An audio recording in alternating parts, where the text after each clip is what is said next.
Assalamualaikum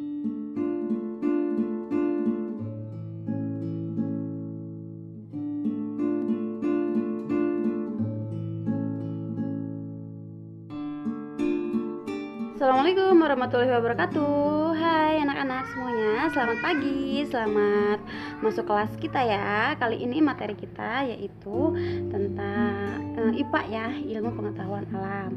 Nah, materi kali ini ya anak-anak yaitu tentang perkembangbiakan generatif pada tumbuhan. Nah, materi ini sebenarnya sudah pernah disampaikan juga di kelas bawah ya, di kelas 5. Nah, di kelas 6 ini kita mengulang lagi materi tersebut, yaitu tentang perkembangbiakan tumbuhan dengan cara generatif ya.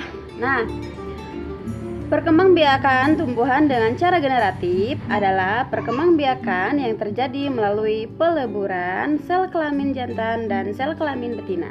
Nah, anak-anak, ternyata tumbuhan juga ternyata punya alat perkembangbiakan ya, yaitu bunga. Pada bunga umumnya terdapat benang sari dan kepala putik. Nah, sel kelamin jantan yaitu benang sari dan sel kelamin betina yaitu kepala putih. Nah, adapun contoh-contoh tumbuhan yang berkembang biak dengan cara generatif, yaitu yang pertama ada jeruk. Oh, ternyata tuh buah jeruk ternyata pakai generatif juga ya. Buah jeruk, terus mangga, durian, apel ya. Itu semua pakai perkembangbiakan generatif. Nah, setelah ini banyak kan ya nama buah-buahan yang melakukan perkembangbiakannya dengan cara generatif. Boleh tulis di komentar buahan apa saja ya, minimal 5, coba sebutkan. Berikut skema perkembangbiakan generatif, silakan dilihat. Anak-anak bisa lihat ya, di situ ada kepala sari, kepala putik, bakal buah, bakal biji, dan saluran polen. Nah ya, itu di mana letaknya? Di bagian pada bunga ya. Lihat, itu sudah ada contoh pohon bunganya. Nah, setelah itu lihat ada sel telur dan sel sperma. Disitulah terjadi pembuahan ya. Nah, hasil pembuahan nanti itu akan menjadi calon tumbuhan baru.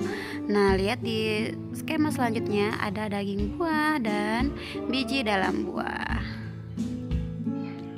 Selanjutnya, skema selanjutnya yaitu nanti akan menjadi biji ya, yang biji dalam buah tadi. Kalau yang di daging buah ya itulah yang kita makan ya anak-anak. Misalnya apel kan ada bijinya. Nah, bijinya itu nanti akan menjadi tumbuhan baru. Nah, kalau kita tanam ya menjadi kecambah dan selanjutnya akan menjadi tumbuhan baru. Nah, itulah tadi skema dari pertumbuhan generatif. Nah, adapun macam-macam penyerbukan ya anak-anak semua, macam-macam penyerbukan itu ternyata ada 4 ya anak-anak ya. Yang pertama yaitu penyerbukan sendiri.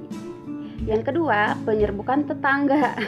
Yang ketiga penyerbukan apa ya? Ada yang tahu? Ya. Iya, penyerbukan silang. Yang keempat yaitu penyerbukan bastar. Nah, penyerbukan sendiri itu yaitu terjadi dengan bunga itu sendiri ya teman-teman. Si serbuk sari jatuh ke kepala putik dengan sendirinya. Nah, yang kedua yaitu penyerbukan tetangga. Jadi si bunga itu misalnya ada 2 tangkai ya. Di sini bunga pertama, di sini bunga kedua. Nah, si bunga yang ini yang pertama serbuk sarinya jatuh ke kepala putik si bunga yang kedua. Itu namanya penyerbukan tetangga ya anak-anak. Nah, yang ketiga penyerbukan silang. Jadi ada 2 tumbuhan yang berdekatan ya, bukan berdekatan yang berdekatan. Nah tapi beda ya, beda pohon ya. Dia 2 tumbuhan yang berdekatan. Nah, serbuk sari yang ini tumbuhan yang pertama jatuh ke kepala putik tumbuhan yang kedua. Itu namanya penyerbukan silang.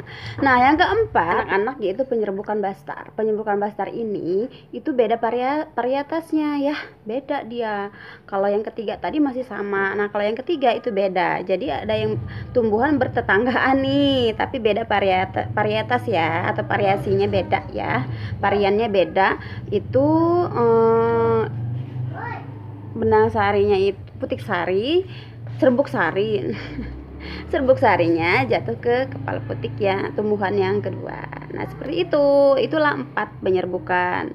Nah, siapa sih yang membantu penyerbukan ini? Pasti ada ya yang seperti jodoh ya. Antara dua manusia itu pasti ada yang menghubungkannya. Kok bisa sih serbuk sari itu jatuh ke kepala putik? Pasti ada bantuannya ya di situ, yaitu bantuannya itu para serangga ya, yang suka dengan si sari-sari manis yang ada di bunganya ya. Jadi dibantu oleh para serangga, atau boleh juga dibantu dengan hewan lain, misalnya burung ya yang suka dengan si zat sari atau sari-sari manis yang ada pada bunga itu. Ya, begitu. Nah, itulah perkembangbiakan generatif. Jadi buat anak-anak semua yang ada yang ingin dipertanyakan, boleh tulis di komentar. Oke. Cukup sekian. Semoga bermanfaat. Wassalamualaikum warahmatullahi wabarakatuh.